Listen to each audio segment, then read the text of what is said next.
What kind of person walks into a restaurant, pretends to be staff, and demands free meals just to tear them apart? Karen Huffman did exactly that, striding into the Rusty Spoon like she owned the place. Her oversized handbag swung with purpose, her voice cutting through the hum of clinking glasses and murmured conversations. She was a storm in human form, her face twisted in a permanent sneer, as if the world owed her something. The Rusty Spoon, a cozy farm-to-table spot in downtown Asheville, was known for its warm service and hearty dishes. But on that humid August evening in 2025, it became a battleground. Karen, in her mid-40s, had a reputation online for her scathing food critic reviews, but no one expected her to take it this far.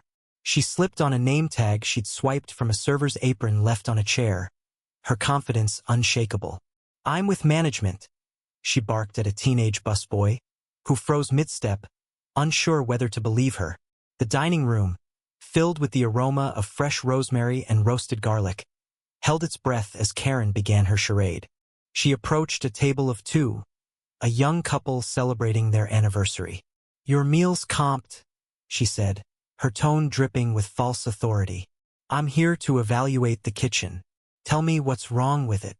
The couple, confused but intimidated, stammered about the soup being too salty. Karen scribbled furiously on a notepad, her eyes gleaming with glee. She moved from table to table, sowing doubt, her voice loud enough to make heads turn. Servers whispered nervously in the back, unsure how to handle this woman who seemed to know their protocols too well.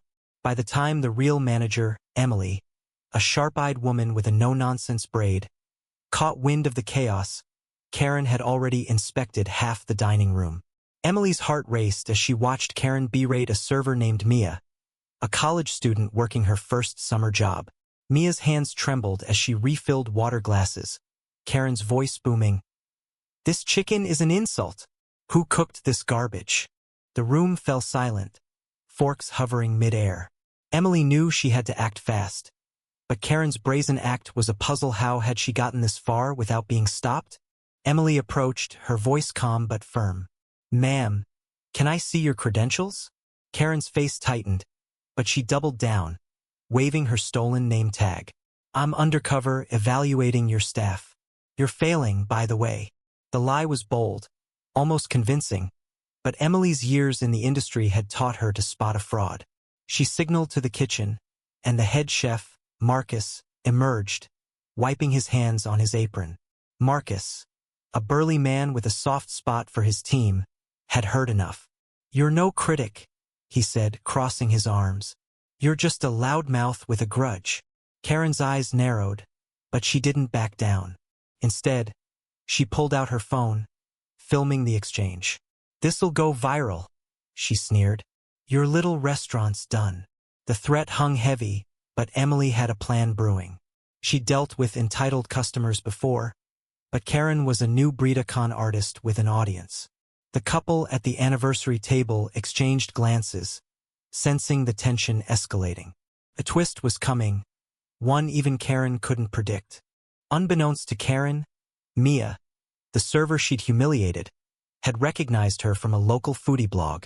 Mia had seen Karen's face plastered on a post about problem diners who faked credentials for free meals. It was a small detail, but it changed everything. Mia whispered to Emily, her voice barely audible over the clatter of plates. "She's done this before. Check her bag." Emily nodded, her mind racing.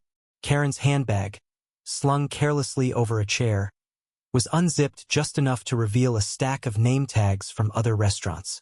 It was a goldmine of evidence, proof that Karen's scam wasn't a one-time stunt, but a calculated hustle. Emily's pulse quickened as she realized the opportunity. This wasn't just about stopping Karen tonight, it was about exposing her for good.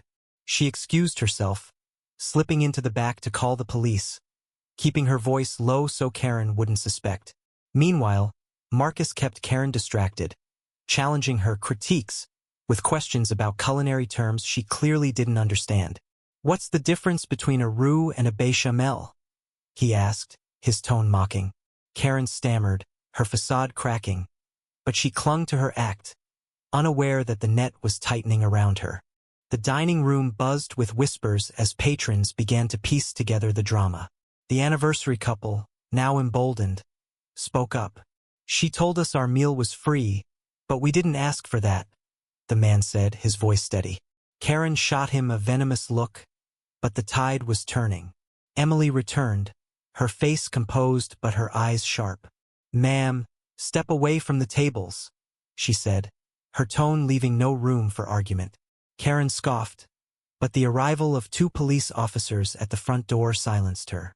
The officers, calm but authoritative, asked to see her bag. Karen's face paled as they pulled out the stack of name tags, each from a different local restaurant. The room erupted in gasps. The truth laid bare. Karen wasn't just a difficult customer, she was a serial scammer, preying on small businesses for clout and free food. The officers read her rights as she sputtered excuses, her phone still recording, now capturing her own downfall. Mia, still shaken, felt a spark of pride. She'd helped unmask a fraud, and the restaurant's loyal patrons clapped as Karen was led away. The fallout was swift and brutal. Karen's arrest made local news, her face plastered across screens as the fake food critic. The Rusty Spoon's regulars rallied, flooding social media with support for Emily and her team. But the damage lingered. Karen's video, posted before her arrest, had gained traction, painting the restaurant as rude and unprofessional. Comments poured in, some defending Karen, oblivious to her scam. Emily sat in her office, scrolling through the hate, her stomach churning. She'd protected her staff, but at what cost?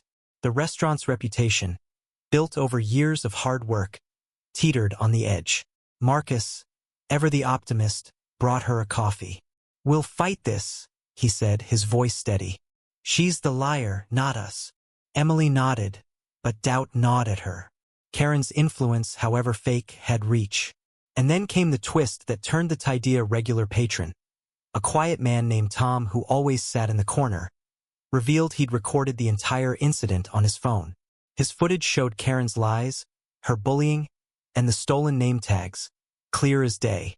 Tom, a retired journalist, knew the power of truth. "Let's get this out there," he told Emily, his eyes bright with purpose. Tom's video spread like wildfire, shared by local influencers and food bloggers. The hashtag Justice for Rusty Spoon trended, and Karen's lies unraveled. Her blog, once a platform for her rants, was flooded with comments calling her out. Restaurants across Asheville came forward, sharing stories of similar scams. Karen had hit at least a dozen places, each time posing as staff or a critic to score free meals and trash their reputations. The Rusty Spoon became a symbol of resistance, a small business that fought back. Emily organized a community night, offering free appetizers to thank their supporters. The dining room overflowed, laughter and chatter drowning out the memory of Karen's chaos. Mia, now a local hero, worked the room with newfound confidence, her smile genuine. But Karen wasn't done.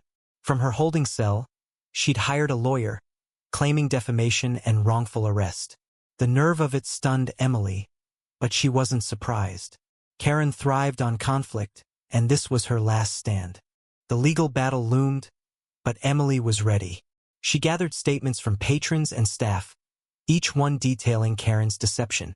The anniversary couple, whose evening had been ruined, wrote a heartfelt letter about how the Rusty Spoon had made it right with a complimentary dinner the next week. Even the busboy, timid at first, spoke up about Karen's intimidation. The evidence was overwhelming, but Karen's lawyer was slick, spinning a story of a misunderstood woman passionate about food. The courtroom was packed, tension thick as Emily took the stand. She described the night in vivid detail: the stolen name tag, the fear in Mia's eyes, the chaos Karen had caused. Karen, sitting at the defendant's table, smirked, her arrogance unshaken. But when Tom's video played, showing her lies in high definition, her smirk faded. The judge's gavel fell like a hammer, sentencing Karen to community service and a hefty fine for theft and fraud. The room exhaled, justice served cold, like the food Karen had demanded but never got to eat. The victory was bittersweet. The Rusty Spoon's reputation was restored, but the ordeal had taken a toll. Emily noticed Mia flinch at loud customers, a lingering scar from Karen's tirade. Yet the team grew closer, their bond forged in the fire of that night. They implemented new security measures. Name tags were now locked away, and staff trained to spot imposters. The community's support never wavered, with regulars bringing friends to fill the tables. One evening, as Emily locked up, she found a note slipped under the door. It was from Tom, the quiet journalist. "You showed us what standing up looks like," it read. "Keep cooking." Tears stung her eyes as she tucked the note into her pocket. The Rusty Spoon wasn't just a restaurant, Anna Maria, it was a testament to resilience, a place where truth won out. Months later, the Rusty Spoon thrived, its story a local legend. Karen's blog was shut down, her online presence reduced to a cautionary tale. She'd moved away, rumors swirling that she'd tried her scam in another city, only to be recognized and turned away. Emily framed Tom's note, hanging it behind the bar as a reminder of what they'd overcome. Mia, now a shift leader, mentored new servers with a quiet strength, her experience with Karen shaping her into a leader. The anniversary couple returned, their laughter filling the dining room as they toasted to new beginnings. The Rusty Spoon wasn't just surviving, it was flourishing, its tables booked weeks in advance. Emily stood at the door one evening, watching families and friends share meals, their joy a stark contrast to that night of chaos. She realized something profound. Karen's lies had tried to tear them down, but they'd built something stronger in response. The lesson wasn't just about exposing a fraud. It was about community, about standing up for what's right, even when the odds feel stacked against you. Emily thought of Mia, who'd found her voice, and Tom, who'd quietly changed the game. She thought of the patrons who'd rallied, turning a potential disaster into a triumph. The Rusty Spoon story spread beyond Asheville, inspiring other small businesses to share their own tales of standing firm. Emily started a local coalition, connecting restaurants to share tips on handling problem customers. It wasn't about revenge, it was about empowerment, about ensuring no one else felt helpless against a bully like Karen. As she dimmed the lights that night, Emily felt a weight lift. They'd taken a hit, but they'd come out stronger, their hearts full and their tables fuller. The Rusty Spoon wasn't just a restaurant. It was a beacon, proof that truth and resilience could outshine even the loudest lies.